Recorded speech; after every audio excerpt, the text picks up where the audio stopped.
नमस्कार,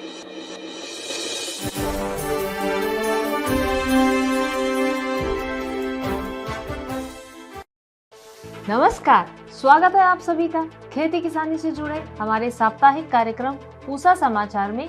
मैं हूं आपके साथ कपिला शेखावत, वरिष्ठ वैज्ञानिक सस्य विज्ञान, एवं मैं प्रवीण उपाध्याय, वैज्ञानिक सस्य विज्ञान संभाग पूसा संस्थान की ओर से सभी दर्शकों का पूसा समाचार में हार्दिक स्वागत करते हैं। आज हम आपको अगेती खरबूज में महत्वपूर्ण क्रियाओं एवं गेहूं में खरपतवार नियंत्रण की तकनीकी जानकारी देंगे। समसामयिक विषयों पर जानकारी के बाद कार्यक्रम के दूसरे हिस्से में हम पूसा व्हाट्सएप सलाह सेगमेंट लेकर आते हैं। खेती किसानी से जुड़ी अगर आपकी भी कोई समस्या है तो आप हमें हमारे व्हाट्सएप नंबर 9560297502 पर भेज सकते हैं। हम उसका समाधान हमारे विशेषज्ञों द्वारा आपको तुरंत उपलब्ध कराते हैं। बृहत महत्व के कुछ चुनिंदा प्रश्नों को कार्यक्रम में शामिल भी करते हैं। उसके अलावा कार्यक्रम के तीसरे और अंतिम सेगमेंट में हमेशा की तरह मौसम खबर।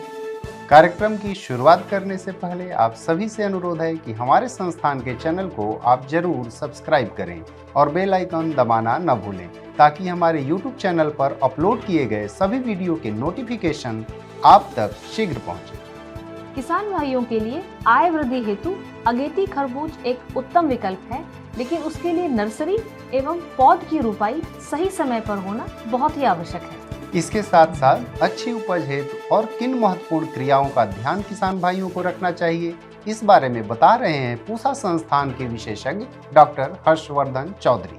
हम लोगों ने पूसा संस्थान में भी सरदा खरबूजे की भी एक प्रजाति विकसित की है, पूसा सरदा के नाम से। ये करीब 1 किलो का फल होता है, बाहर से बिल्कुल पीला रंग का होता है और ये थोड़ा सा स्लाइटली ओवल लेकिन गोल होता है। और इसमें एक पौधे पे 2 से 3 फल लग सकते हैं। अभी हाल में ही हमने एक इसकी और उन्नत किस्म विकसित की है, जिसे हम पूसा सुनहरी के नाम से जानते हैं। और सुनहरी नाम इसलिए दिया गया है कि इसका जो गूदा है वो भी नारंगी रंग का होगा, यानी ऊपर जो खरबूजे का फल होगा वो भी पीले रंग का होगा और अंदर का गूदा जो होगा वो भी नारंगी रंग का होगा। इसकी सबसे बड़ी विशेषता ये है कि जैसे आम खरबूजा जो होता है जब पक जाता है या जब तैयार हो जाता है तो वो अपनी बेल से बिल्कुल खुद ही अलग हो जाता है, जिस कारण उसकी शेल्फ लाइफ कम होती है। ये जो सरदा खरबूजे हैं ये मैच्योर होने के बाद भी बेल से अलग नहीं होते हैं और इसको आप मार्केट में 15 दिन, 20 दिन, 25 दिन तक भी ये रह सकता है, इसमें कोई खराबी नहीं आती है।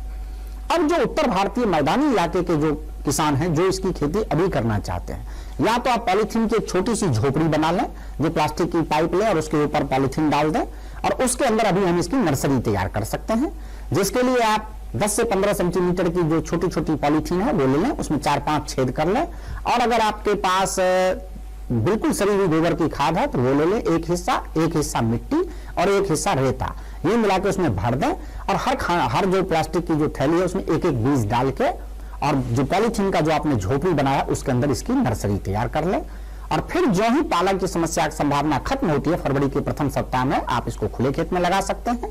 या अगर आपके पास नेट हाउस या पॉली हाउस है तो उसमें अगर पॉली हाउस में अगर आप इसको लगाना चाहते हैं तो बिल्कुल 20-25 जनवरी के बाद कभी भी आप इस पौधे को पॉली हाउस में डायरेक्टली लगा सकते हैं। इन पौधों को ऊपर की तरफ हम ट्रेंड करते हैं, या तो आप नायलॉन की नेट पे आप ट्रेंड कर सकते हैं या आप रस्सी लगा के उनको ट्रेंड कर सकते हैं। हाँ, एक चीज आपको ध्यान रखना कि जब हम इसको पॉली हाउस या नेट हाउस में लगाते हैं तो इसमें हमें परागन का काम करना होता है, क्योंकि खुले खेतों में तो मधुमक्खियां करती हैं और जब 40 से 50 दिन के बाद इसमें हमको परागन का काम खुद से करना होता है।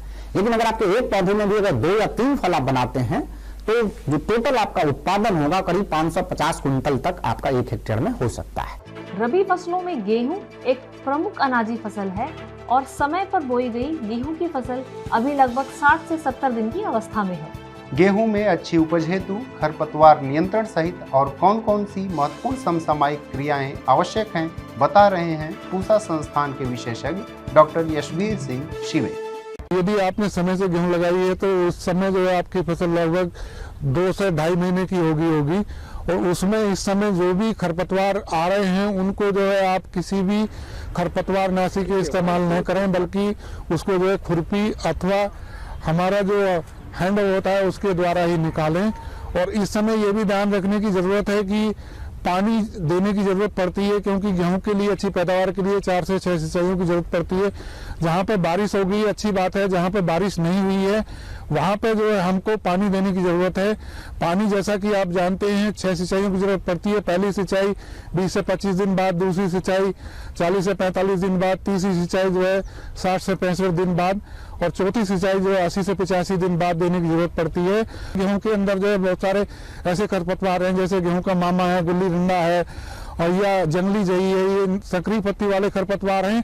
और इसके साथ साथ जो छोटी पत्ती वाले खरपतवार हैं, जैसे हमारा बथुआ है, खरबथुआ है, चटरी मटरी है, सेंजी है, प्याजी है, ये काफ़ी नुकसान करते हैं। क्योंकि ये भी यदि हमारी फसल अच्छी नहीं है तो ज़्यादा ग्रो करते हैं और यदि हमारी फसल अच्छी है तो कम ग्रो करते हैं। तो इनको नियंत्रण करने के लिए आप यांत्रिक विधि द्वारा भी कर सकते हैं, अर्थात खुरपी या कसोला चलाकर या हैंडो चलाकर। यदि आप किसी कारणवश जो है लेबर की कमी है तो खरपतवार नाशी का इस्तेमाल करके भी खरपतवारों का नियंत्रण कर सकते हैं। तो उसके लिए जो है आप सल्फर सल्फ्यूरोन की 25 ग्राम दवा लें और उसको जो है 500 से 600 लीटर पानी में घोल बना के उसका छिड़काव करें। इसके साथ साथ जो है छोटी पत्ती वाले खरपतवारों के लिए मेट सल्फ्यूरोन मिथाइल उसकी 4 ग्राम मात्रा या 240 सोडियम साल्ट आता है, उसकी जो 500 ग्राम मात्रा को 500 से 600 लीटर पानी में घोल बना के हमको जो है 25 से और 40 दिन के बीच में इसका स्प्रे करना चाहिए। इसके साथ साथ हमको ये भी ध्यान रखना है जो बची हुई नाइट्रोजन की मात्रा है उसको जो है पहला पानी देने के बाद में अवश्य लगाएं और यदि कंडीशन में आता है और खरपतवार नियंत्रण के बाद में ही लगाएं, ताकि खरपतवार जो है नाइट्रोजन का इस्तेमाल न कर सकें बल्कि हमारी फसल ही इस्तेमाल करें। किसान भाइयों, कहीं कहीं जहाँ पर हम धान गेहूं का फसल चक्र अपनाते हैं वहाँ पे जो है जिंक की कमी के लक्षण गेहूं के अंदर आ जाते हैं। जो पौधों की वृद्धि है वो रुक जाती है और उसके साथ साथ जो पत्तियों पर नसें होती हैं तो उनके जो नसों के बीच में जो है सफेद धारियां बन जाती हैं। इसके लिए ये मैं बताना चाहूंगा, जो 2.5 किलोग्राम भुजा हुआ चूना है उसको शाम को 10 लीटर पानी में भिगो दें और सुबह निथार के उसको जो है छान लें। छानने के बाद में पानी जो है उसको जिंक सल्फेट को 5 किलोग्राम को जो निथारा हुआ पानी है उसको जो है 500 से 600 लीटर पानी में घोल बना के उसका छिड़काव करें। पूसा समाचार में अब समय है पूसा व्हाट्सएप सलाह सेगमेंट का, जहां हम आपके द्वारा भेजी गई खेती किसानी से जुड़ी समस्याओं का समाधान बताएंगे। शाहजहांपुर मध्य प्रदेश से राजेश कुमार जी ने चने के पत्तों में छेद होने की समस्या बताई है। आपकी फसल में फली भेदक यानी पॉट बोरर नामक कीट का प्रकोप हुआ है। यदि यह शुरुआती अवस्था में है तो इसकी जैविक उपचार हेतु आप नीम के तेल की करीब 1 लीटर मात्रा को 200 लीटर पानी में घोल बनाकर 1 एकड़ की दर से छिड़काव करें। प्रकोप अधिक होने की अवस्था में क्लोरेंट्रेनिलिप्रोल की करीब 50 मिलीलीटर मात्रा को 200 लीटर पानी में घोल बनाकर 1 एकड़ की दर से छिड़काव करें। शोलापुर महाराष्ट्र से महेश पवार जी ने मक्के के पौधे में पत्तियों के किनारे लाल भूरे रंग के होने की समस्या बताई है। आपकी फसल में फास्फोरस की कमी दिख रही है। इसके समाधान हेतु डीएपी का 2% घोल बनाकर खड़ी फसल में छिड़काव करें तथा आवश्यकता पड़ने पर 10 से 12 दिन के बाद इसका छिड़काव पुनः करें। सीतापुर उत्तर प्रदेश से सुधीर भार्गव जी ने लहसुन की फसल में पत्तियां मुड़ने की समस्या बताई है।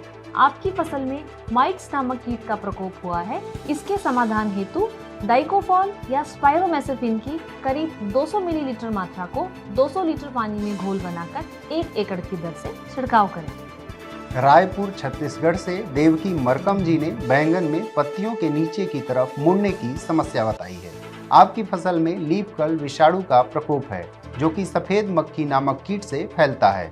इसके समाधान हेतु इमिडाक्लोप्रिड की 60 से 65 मिलीलीटर मात्रा को 200 लीटर पानी में घोल बनाकर 1 एकड़ में छिड़काव करें।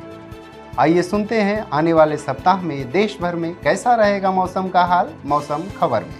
भारत मौसम विज्ञान विभाग द्वारा दिए गए मौसम पूर्वानुमान के अनुसार 14 जनवरी को पंजाब, हरियाणा, चंडीगढ़, दिल्ली, बिहार के कुछ इलाकों में शीतलहर चलने की संभावना है। 14 से 16 जनवरी के दौरान पंजाब, हरियाणा, चंडीगढ़ के कुछ हिस्सों में सर्द दिन होने की संभावना है। 14 जनवरी को उत्तर पश्चिम राजस्थान, बिहार, उड़ीसा के 14 और 15 जनवरी को असम, मेघालय, नागालैंड, मणिपुर, मिजोरम, त्रिपुरा के 14 से 16 जनवरी के दौरान पंजाब, हरियाणा, चंडीगढ़, दिल्ली, उत्तर प्रदेश, उत्तराखंड के कुछ हिस्सों में घना कोहरा होने की संभावना है।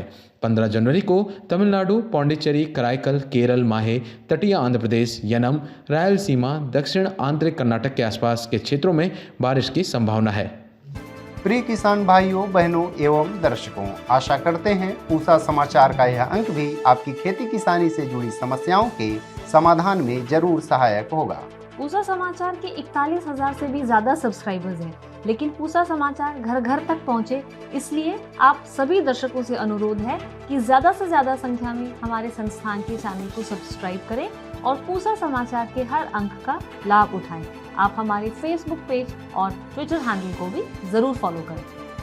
कृषि से जुड़ी समस्याएं या अधिक जानकारी हेतु हमें दिए गए नंबर पर व्हाट्सएप करें और अपना नाम एवं पता अवश्य लिखें। आपके सुझावों और प्रतिक्रियाओं का हमें हमेशा इंतजार रहता है। हमारे कार्यक्रम में रुचि लेने और लगातार हमसे जुड़े रहने के लिए बहुत धन्यवाद। अब हमारी आपसे मुलाकात होगी अगले शनिवार, जहां खेती किसानी से जुड़े कुछ अन्य महत्वपूर्ण विषयों पर विशेषज्ञों की जानकारी लेकर हम हाजिर होंगे। तब तक खेत खलिहानों के साथ अपना भी खूब ख्याल रखिए और हमें दीजिए इजाजत। नमस्कार।